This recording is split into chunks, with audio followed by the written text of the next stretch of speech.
Apa sih Pak Ustadz yang dimaksud dengan rizki? Sebagian dari kita, bahkan banyak dari kita beranggapan rizki adalah gaji. Rizki adalah pendapatan bulanan. Itu yang dimaksud rizki oleh sebagian dari kita. Namun bukan itu. Bahkan ada orang yang memiliki gajinya besar, rizkinya kecil. Ada orang rizkinya atau gajinya kecil, rizkinya besar. Jadi jangan perlu hirau Pak, jangan perlu sedih atau iri hati.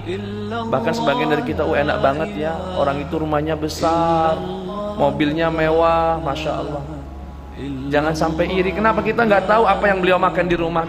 Dan Allah telah menjaminnya untuk siapapun di muka bumi ini. Bahkan rizki itu diperuntukkan untuk siapa saja, baik muslim ataupun non muslim. Allah kasih tanpa terkecuali, dijamin oleh Allah Subhanahu wa ta'ala.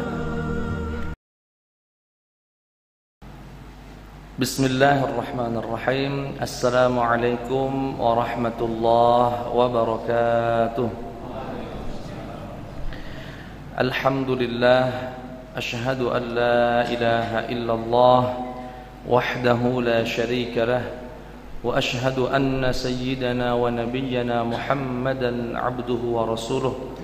Allahumma salli wa sallim wa barik ala sayyidil mursalin nabiyyina Muhammadin sallallahu alaihi wasallam wa ala alihi at-tayyibin at-tahirin wa ashabihi al-ghurril mayamin. Amma ba'd. Bapak-bapak, ibu-ibu, jamaah salat maghrib yang dimuliakan oleh Allah Subhanahu wa ta'ala.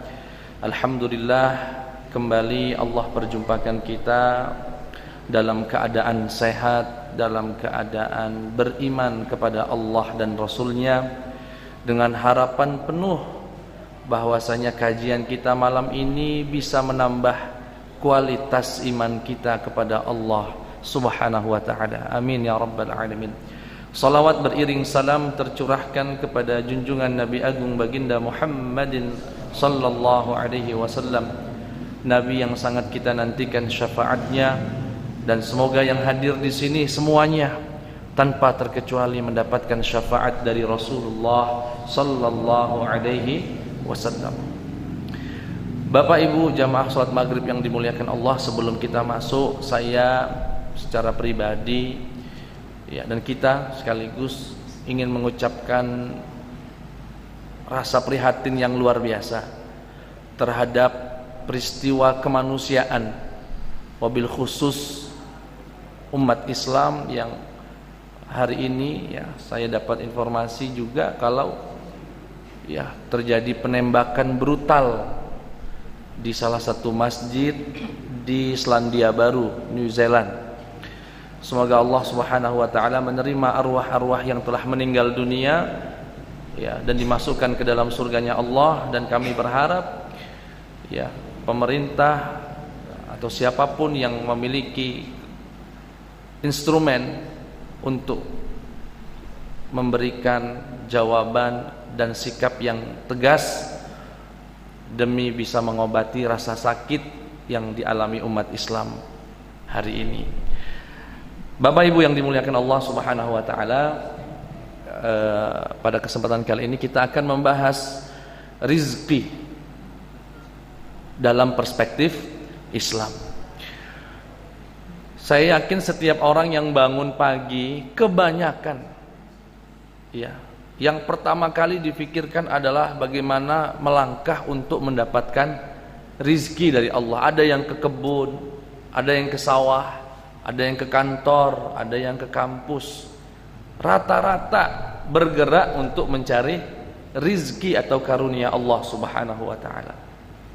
Namun pertanyaannya adalah, apa yang dimaksud rizki dalam perspektif Islam? Dalam kesempatan yang mulia ini saya akan sebutkan 4 poin atau 4 hal yang sangat prinsip seputar rizki yang harus diyakini dan dipegang kuat oleh seorang muslim. Yang pertama, makna rizki itu sendiri. Apa sih Pak Ustadz yang dimaksud dengan rizki? Sebagian dari kita, bahkan banyak dari kita beranggapan rizki adalah gaji. Rizki adalah pendapatan bulanan. Itu yang dimaksud rizki oleh sebagian dari kita. Namun bukan itu. Rizki dalam perspektif Islam adalah apa yang kita makan dan apa yang kita kenakan, apa yang kita konsumsi, apa yang kita pakai. Itulah rizki. Selain daripada itu bukan rizki. Jadi beda betul antara rizki dengan gaji bulanan. Bahkan ada orang yang memiliki gajinya besar, rizkinya kecil. Ada orang rizkinya atau gajinya kecil, rizkinya besar. Saya pernah mendengar kisah dari salah satu ustadz, ya, cukup dikenal, Ustadz Salim Fillah.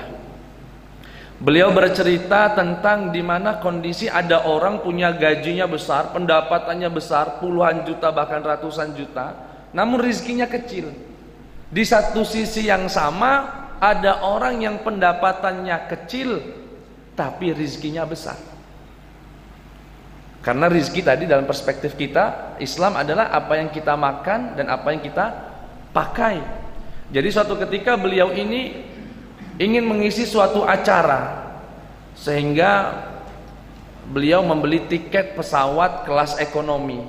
Namun sayang, singkat cerita, kelas ekonomi itu habis. Beliau terpaksa mengorek koceknya, mengeluarkan uang yang lebih banyak untuk membeli tiket kelas bisnis. Masuklah beliau ke dalam ruangan kelas bisnis. Karena pertama kali baru masuk, tengok-tengok, celingak kanan kiri, mewah juga ya.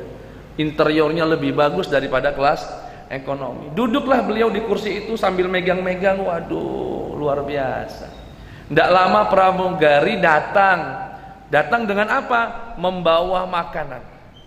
Membawa makanan yang kelasnya kelas nomor 1, kelas bisnis. Beragam makanan ada di situ. Dihidangkan di hadapan beliau dan dihidangkan ke seluruh penumpang yang ada di kelas bisnis itu. Beliau mungkin batin ya, waduh aku sudah bayar mahal ini, sayang betul kalau tidak dimanfaatkan dan tidak dimakan. Akhirnya daging dimakan, kacang goreng yang situ dimakan, coklat yang dihidangkan dimakan, tanpa pantangan beliau makan semuanya. Karena beliau pikir sayang betul, ini udah bayar mahal, nggak dihabisin. Rupanya beliau makan itu diperhatikan oleh orang yang duduk di sebelahnya, yang hanya memegang gelas berisikan air putih saja, sambil ngeremes begitu, mungkin ya ingin mengungkapkan perasaannya. Begitu dilihat, ditanyalah, Bapak kenapa kok tidak dimakan makanannya? Monggo dimakan, Pak. Itulah Mas yang saya lihat dari tadi, saya iri sekali dengan sampean. Apa yang dihidang di sini sampean makan semua, sedangkan saya mau makan daging, kolesterol saya tinggi. Mau makan coklat, saya punya diabetes. Mau makan kacang, asam urat. Ya. Mau makan yang asin-asinan, darah tinggi. Subhanallah. Ya, ini menunjukkan, padahal beliau ini siapa, Pak?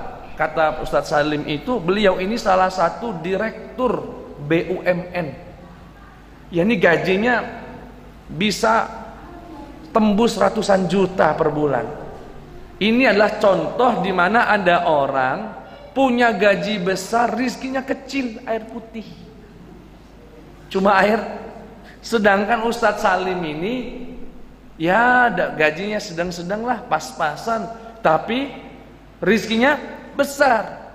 Karena sekali lagi Bapak Ibu yang dimuliakan Allah, rizki adalah apa yang kita makan, yang kita pakai. Jadi kalau kita punya ATM hari ini, isi ATM-nya miliaran rupiah, mohon maaf, itu belum rizki kita.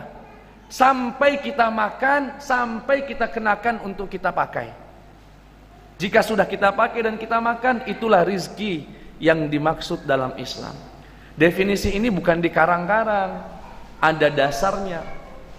Dalam sebuah hadis yang diriwayatkan oleh Imam Muslim, di mana Allah Subhanahu wa taala, ini hadisnya hadis qudsi, Allah Subhanahu wa taala mengatakan, ya, diriwayatkan dari Allah, Rasulullah sallallahu alaihi wasallam berkata, yaqulu ibnu Adam, mali mali wa hal laka min malika illa ma akalta fa afnait aw labista fa ablait aw tasaddaqta fa amdait.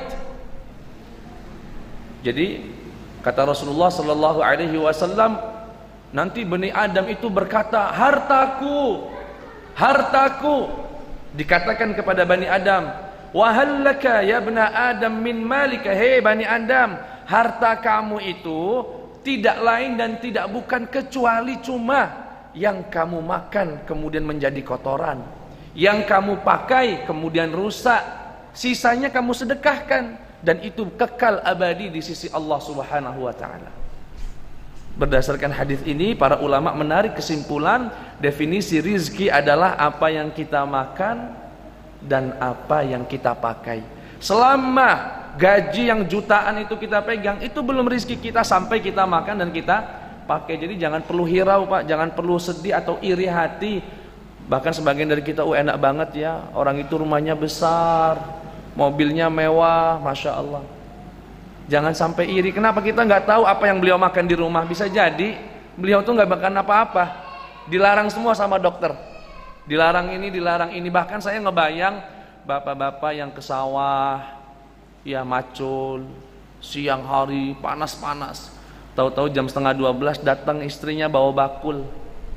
Ya, bawa bakul isinya makanan siang. Begitu dihidangkan, ya digubuk, Masya Allah, sayur asem, ikan asin, sambal terasi, dan es teh yang sangat segar. Begitu diminum, glek glek glek, saya yakin itu lebih nikmat daripada makanan bintang 5, kata orang. Saya juga belum pernah ngalamin. Ya, saya juga nggak pernah macul di sawah, yang bawain juga nggak tahu siapa. Bapak Ibu yang dimuliakan Allah Subhanahu wa taala.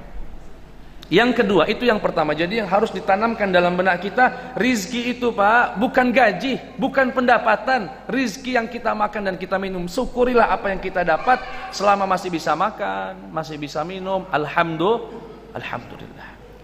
Yang kedua, seorang muslim harus meyakini bahwasanya satu-satunya yang memberikan rizki hanya Allah. Tidak ada yang lain. Yang memberi rizki kita hanya Razzaq, huwallah Subhanahu wa ta'ala. Dan Allah telah menjaminnya untuk siapapun di muka bumi ini. Bahkan rizki itu diperuntukkan untuk siapa saja, baik muslim ataupun non muslim, Allah kasih tanpa terkecuali, dijamin oleh Allah Subhanahu wa ta'ala. Makanya kalau sudah dijamin, tidak perlu ngoyo, tidak perlu harus menghalalkan yang haram. Apa yang bisa kita lakukan, lakukan semaksimal mungkin tanpa harus mengorbankan akhirat. Saya mendapatkan ilmu yang luar biasa dari salah satu guru saya. Beliau bernama Syekh Mustafa Buhaira dari Maroko. Beliau berkata, saya mendapatkan isyarat-isyarat di dalam Al-Quran. Apa itu ya Syekh? Beliau berkata, setiap kali Allah memerintahkan kita untuk menggapai akhirat, untuk urusan akhirat, surga, ampunan Allah, Allah selalu menggunakan diksi pilihan kata yang menunjukkan kesegeraan, menunjukkan kecepatan. Contoh, wasari'u ila maghfiratin min rabbikum wa jannah, bersegeralah. Fastabiqul khairat, berlomba-lombalah menuju kebaikan. Falyatanafasil mutanafisun, berlomba-lombalah. Fafirru ilallah, kabur, berangkat ke Allah Subhanahu wa ta'ala.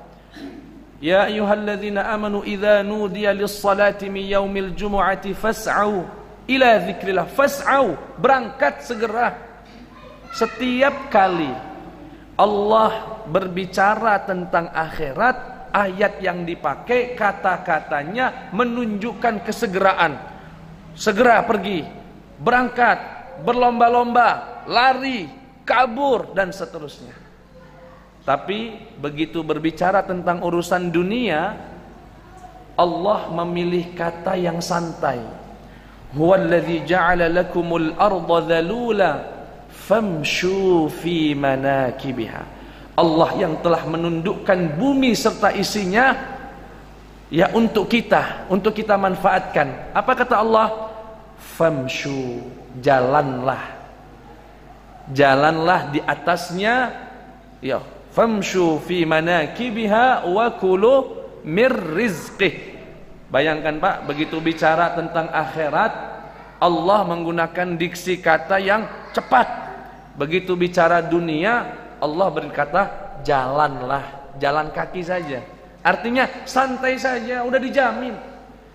Dari dua ayat ini, dua tipikal isyarat ini, seakan Allah ingin menegaskan, wahai hamba-hambaku, saya tidak pernah menjamin ampunan buat siapapun di muka bumi ini. Saya tidak pernah menjamin surga untuk siapapun, sehingga karena tidak ada jaminan itu, bersegeralah, berebutlah, percepatlah. Wahai hamba-hambaku, aku telah menjamin rizkimu di dunia ini. Jadi santai saja, jangan tabrak aturan-aturanku. Jalan saja di bumi ini, jalan sesuai dengan ajaran-ajaran Allah dan Rasulnya, karena rizki telah dijamin oleh Allah subhanahu wa ta'ala. Ada sebuah ungkapan hikmah dari Ibnu Athaillah yang menyindir, menegur bagi kita yang terbalik. Apa itu? Semangat untuk dunia padahal sudah dijamin, malah berleha-leha untuk urusan akhirat padahal enggak dijamin sama Allah subhanahu wa ta'ala. Apa yang beliau katakan? Ijtihaduka fima dhumina laka wa taqsiruka fima tuliba mink dalilun timasil basirati minka. Kesungguhanmu mencari dunia yang telah dijamin, kelalaianmu untuk menggapai akhirat yang tidak pernah dijamin, menunjukkan mata hati yang buta. Terbalik, sudah dijamin seharusnya santai, belum dijamin seharusnya semangat. Tapi Pak Ustadz, kalau memang rezeki sudah dijamin, ngapain kita beramal kalau gitu? Ngapain kita usaha? Usaha kan sudah dijamin, tidur aja di rumah selesai. Tidur aja di rumah selesai. Dan ini yang pernah terjadi. Ada dua ulama dinisbatkan kisah ini kepada Imam Malik dan Imam Syafi'i, walaupun saya belum mengoreksi validitas kisahnya apakah betul dari mereka berdua, tapi maknanya sangat baik. Apa itu? Jadi dua imam tersebut sedang berdiskusi menafsirkan salah satu hadis, di mana hadisnya berbunyi, "Lau annakum tawakkaltum atau tatawakkaluna kama lau annakum tawakkaltum haqqa tawakkul la ruziqtum atau la razaqakum kama yarzuqut tayr taghdu khimasa wa taruhu bitana." Dalam sebuah hadis, atau kama qala alaihi salatu wassalam, andai kata kalian wahai umat Islam, manusia, bertawakal kepada Allah sehakikatnya tawakal, pasti Allah akan memberikan rizki sebagaimana Allah memberikan rizki kepada seekor burung. Salah satu imam di sini berpendapat, saya meyakini rizki itu datang sendiri tanpa harus dicari. Kata Imam Syafi'i, ya duhai guru, enggak dong, pasti harus ada usaha. Nah, Imam Malik ini seakan hanya putus redaksi hadisnya sampai kalimat, barang siapa yang bertawakal kepada Allah sebenar-benarnya tawakal, pasti akan diberikan rizki. Kata Imam Syafi'i, lanjutin dong hadisnya. Burung mendapatkan rizki karena berangkat dalam keadaan lapar, pulang dalam keadaan kenyang. Artinya ada sebuah usaha. Nah, untuk menegaskan pendapat ini, Imam Syafi'i keluar mencari inspirasi dari alam nyata. Apa ya kira-kira untuk mempertegas pendapat saya ini? Begitu keluar, beliau mendapatkan kakek-kakek tua yang sedang membawa buah kurma yang berjumlahkan banyak. Akhirnya Imam Syafi'i datang dan menawarkan, biar saya bantu. Dibantu sama Imam Syafi'i, diantarkan barang tersebut sampai ke lokasi yang dituju. Sesampai di sana, dihadiahkanlah atau disedekahkanlah sekantong buah kurma. Imam Syafi'i mendapatkan inspirasi, alhamdulillah. Ini nih, coba kalau tadi anak ngobrol aja di ruangan sama Imam Malik, nggak dapat rizki ini. Ini gara-gara anak keluar, ngebantu, dapat rizkinya. Anak mau balik lagi ke Imam Malik, mau membuktikan kalau rizki itu harus dicari. Sampainya di sana, dihidangkanlah rizki itu atau kurma itu, dipersilakan monggo guru dipakan. Sambil makan beliau mengatakan, guru, ini alhamdulillah saya dapat rizki ini. Kalau saya tadi nggak keluar, niscaya saya nggak dapat kurma ini. Ini berarti mempertegas pendapat saya kalau rizki itu harus dicari. Apa jawaban Imam Malik? Dari tadi saya duduk aja di sini, ini rizki datang sendiri. Ya, saya dari tadi duduk aja di sini, ini datang sendiri rizkinya. Mempertegas kata Imam Malik jawaban saya. Ini buktinya ada rizki yang datang tanpa saya harus mencari.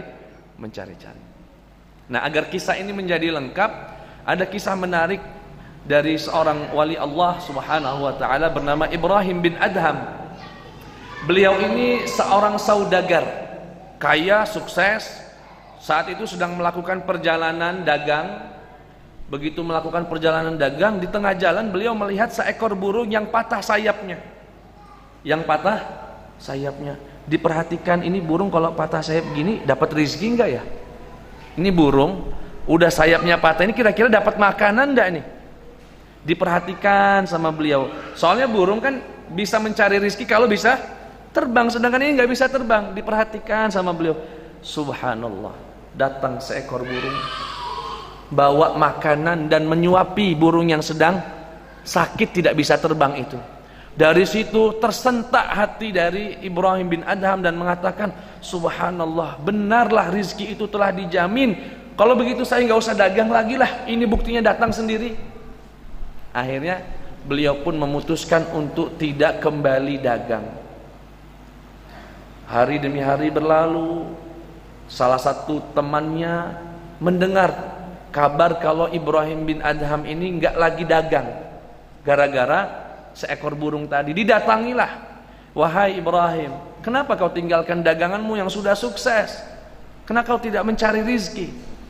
Ibrahim bin Adham pun kemudian bercerita, saya melihat seekor burung yang patah sayapnya, Allah telah jamin rizkinya sehingga datang burung yang lain memberikan makanan kepada burung tersebut. Apa jawaban sang sahabat? Tidakkah kamu mau menjadi burung yang terbang membawa makanan ketimbang menjadi burung yang menunggu diberikan makanan? Disitulah beliau tersentak kembali. Iya juga ya, jelas lebih mulia orang yang berusaha untuk mencari rizki, ya, untuk mencari rizki daripada orang yang menunggu-nunggu dan meminta-minta rizkinya. Sejak itulah kemudian beliau kembali berdagang. Bapak Ibu yang dimuliakan Allah, poin kedua ingin kita tegaskan bahwasanya rizki hanyalah dari Allah Subhanahu wa taala dan rizki kita telah dijamin oleh Allah. Makna dijamin bukan berarti kita berleha-leha, berusaha semaksimal mungkin, namun jangan sampai menabrak aturan-aturan Allah dan meninggalkan tugas-tugas kita demi menggapai akhirat.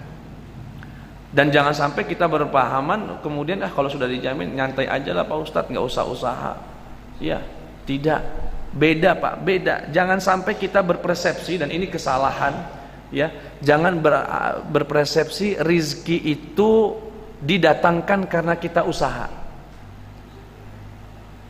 Rizki sesuatu, amal perbuatan, usaha itu sesuatu yang lain. Tidak mesti rizki itu datang karena usaha. Yang harus kita yakini, usaha atau tidak usaha, rizki hanya dari Allah Subhanahu wa ta'ala. Jangan sampai seorang muslim karena sudah usaha, sudah kerja, merasa rizki yang dia dapat itu adalah hasil jeripayahnya dan melupakan Allah Subhanahu wa ta'ala yang memberikan rizki. Harus kita yakini rizki hanya dari Allah Subhanahu wa ta'ala, dan kita tetap berusaha, dan usaha kita bukan karena kita yakin rizki bukan dari Allah tapi dari usaha kita. Kita berusaha karena usaha itu adalah perintah Allah Subhanahu wa ta'ala. Usaha itu adalah syariat Islam, anjuran dari baginda Muhammad sallallahu alaihi wasallam. Datang seorang laki-laki ke imam atau ke Rasulullah sallallahu alaihi wasallam. Hadis ini diriwayatkan dari Imam Abu Dawud. Datang minta ke Rasulullah, "Ya Rasulullah, minta dong sesuatu, minta rizki, minta uang." Apa kata Rasulullah? "Apakah kamu punya sesuatu di rumah? Ada enggak barang di rumah?" Kata beliau, "Iya ada, hilsun wa ina." Hilsun itu semacam tikar yang dipakai untuk makan. Kalau sudah selesai, kalau karena saking miskinnya bisa dipakai untuk tidur. Yang kedua punya piring atau minum, gelas untuk minum. Cuma dua itu ya Rasulullah yang ada di rumah saya. Kata Rasulullah, "Ya sudah, tolong ambil dan bawa ke sini." Orang itu pun kemudian pulang membawa dua hal itu, dibawa ke Rasulullah. Apa yang dilakukan Rasulullah? Rasulullah berkata kepada para sahabat, "Siapa yang mau beli dua barang ini?"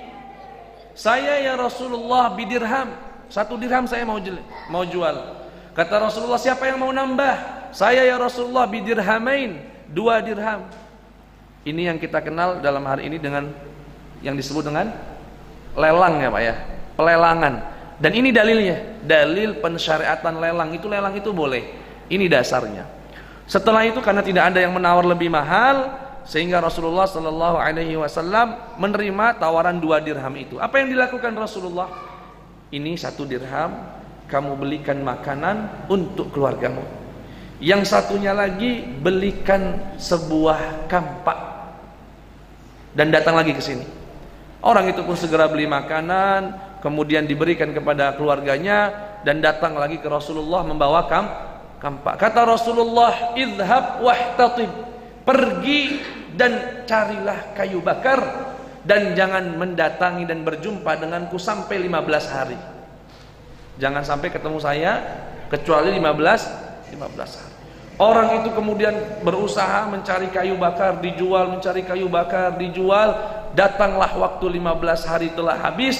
Datang orang itu ke Rasulullah dan melaporkan, "Ya Rasulullah, alhamdulillah, saran yang kau sampaikan telah aku lakukan. Hari ini aku telah membelikan makanan buat keluarga, bahkan aku membelikan pakaian baru buat keluarga, dan sekarang tersisa di kantongku 10 dirham." Apa kata Rasulullah? "Barakallahu laka fil 'ashrah." Semoga Allah memberkati yang 10 itu. Dari sini bisa kita pahami bahwasanya kerja adalah sebuah ibadah. Kerja adalah sebuah syariat dari baginda Muhammad sallallahu alaihi wasallam, dan tidak ada kaitannya secara khusus dengan rizki yang kita dapat. Walaupun Allah Subhanahu wa taala meletakkan sebuah aturan di mana hasil tidak pernah mengkhianati usaha. Itu yang kedua. Yang ketiga, Bapak Ibu yang dimuliakan Allah Subhanahu wa taala, tentang rizki, bahwasanya al-ibratu fir rizqi bil barakah la bil jumlah. Rizki itu bagi seorang muslim harus dilihat dari segi keberkahannya, bukan dari segi jumlahnya. Saya ulangi, rizki bagi seorang muslim yang menjadi sebuah obsesi dan tujuannya adalah keberkahan, bukan jumlah. Ya syukur-syukur jumlahnya besar, barokah lagi, alhamdulillah. Ada kisah menarik. Kisah ini dialami seorang khalifah bernama Abu Ja'far al-Mansur. Ketika beliau baru saja dibaiat, baru saja dipilih sebagai seorang khalifah, baru dipilih, baru dilantik, baru menikmati jadi seorang raja, seorang khalifah, tahu-tahu datang seorang ulama karismatik bernama Muqatil bin Sulaiman. Datang menemui sang khalifah. Apa kata sang khalifah? "Waduh, baru hari pertama udah kedatangan ulama nih. Pasti bakal ngomelin kita, bakal ngelarang begini, ngelarang begitu. Baru hari pertama. Gimana ya caranya biar beliau ini nggak panjang-panjang ceramahnya. Beliau berpikir, oh ada caranya. Apa itu? Saya bertanya duluan, bertanya atau meminta duluan, sehingga nanti kalau saya minta stop enak. Tapi kalau beliau duluan yang ngomong, saya nyetopnya nggak enak. Akhirnya, ya Muqatil, ya Syekh Muqatil, izni, nasihati aku, nasihati aku. Apa jawaban sang ulama? A'idzuka bima ra'aitu am bima sami'tu. Wahai khalifah, wahai amiral mu'minin, engkau mau aku nasihati dengan sesuatu yang pernah saya lihat atau dengan sesuatu yang pernah saya dengar? Waduh, pilihan dengan yang pernah dilihat atau dengan yang pernah didengar. Kata sang raja, kalau dengan apa yang pernah dia dengar, alangkah banyaknya yang nanti disampaikan.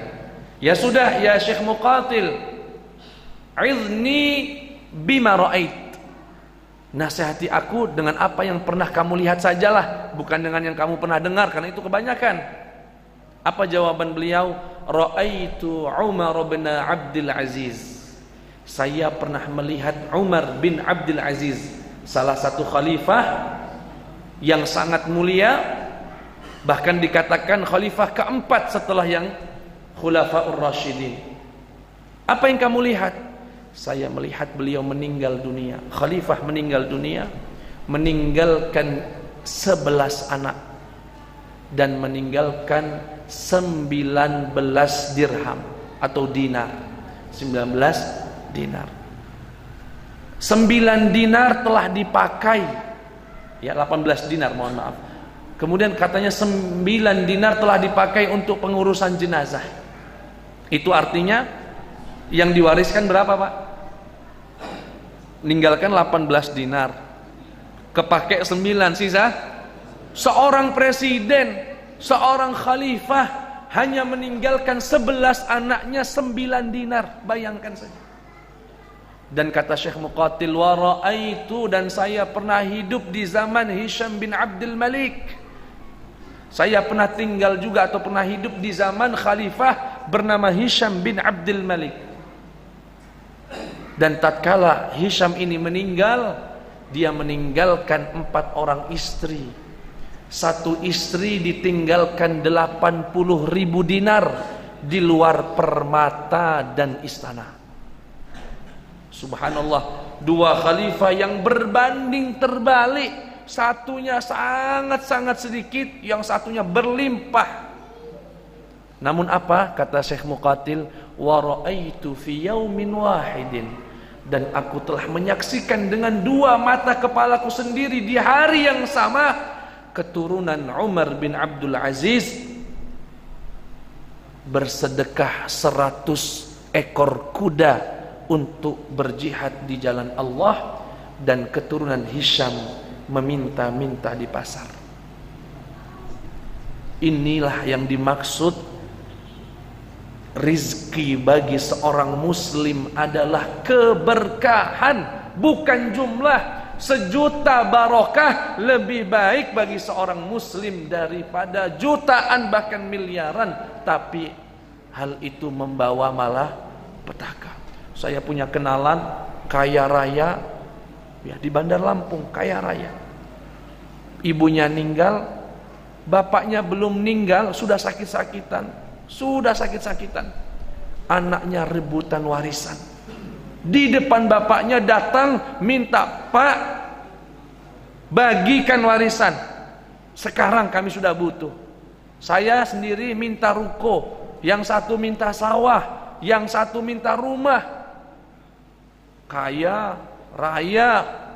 Tapi apakah ini yang kita harapkan di saat kita di akhir hidup ingin mendengar anak mengaji, ingin melihat anak sholat, malah justru menuntut orang tua untuk bagikan warisan dengan cara yang tidak etis, dengan cara yang kasar. Sekali lagi, seorang muslim harus menjadikan obsesinya rizki adalah keberkahan, bukan jumlah.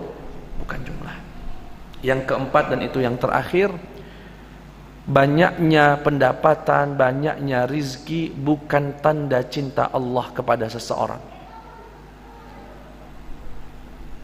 Saya ulangi lagi, seorang muslim harus meyakini Rizki yang berlimpah bukan tanda cinta Allah kepada orang tersebut. Sebaliknya pun begitu. Rizki yang terbatas, bahkan yang sedikit, bukan tanda Allah membenci orang itu. Suatu ketika Umar ibn al-Khattab radhiyallahu anhu datang melihat Rasulullah sallallahu alaihi wasallam yang tidur di atas tikar. Bahkan bekas tikarnya itu ngecap di badan Rasulullah. Menangis Umar. Rasulullah berkata, "Ma yubkik? Apa yang membuat kau nangis ya Umar?" "Ya Rasulullah, aku pernah melihat kaisar Persia, Romawi tidur di istananya dengan permaisurinya, dengan fasilitas yang begitu mewah, dan mereka adalah orang-orang zalim. Dan engkau adalah Rasulullah, manusia pilihan Allah, engkau tidur di atas kasur yang begitu kasar, di atas tikar." Apa jawaban Rasulullah? "Ama tarda lahumud dunya walanal akhirah?" Tidakkah engkau ridha ya Umar, mereka mendapatkan dunia dan kita mendapatkan akhirat? Allah tidak pernah menunjukkan kecintaannya kepada seorang hamba dengan melimpahkan hartanya, dan tidak pernah menunjukkan kebencian kepada seorang hamba dengan mengurangi atau bahkan memiskinkan orang tersebut. Justru cinta Allah hanya ditunjukkan dengan taufik, memberikan taufiknya, hidayahnya kepada seorang manusia untuk beriman dan menjalankan ajaran dan perintah Allah Subhanahu wa ta'ala. Bahkan Al-Imam Ibnul Qayyim Al-Jauziyah saat menafsirkan Bismillahirrahmanirrahim, apa bedanya Ar-Rahman dan Ar-Rahim? Beliau berkata, Ar-Rahman, kasih sayang Allah yang sangat luas, bahkan meliputi orang-orang kafir. Kafir apa non muslim, Pak? Sama, ya.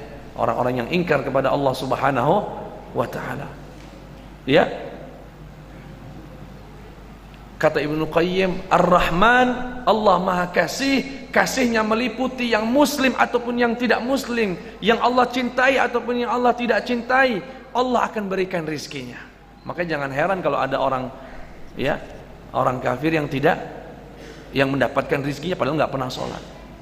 Sedangkan Ar-Rahim hanya diperkhususkan Allah Subhanahu wa ta'ala untuk mereka yang beriman kepada Allah dan Rasulnya.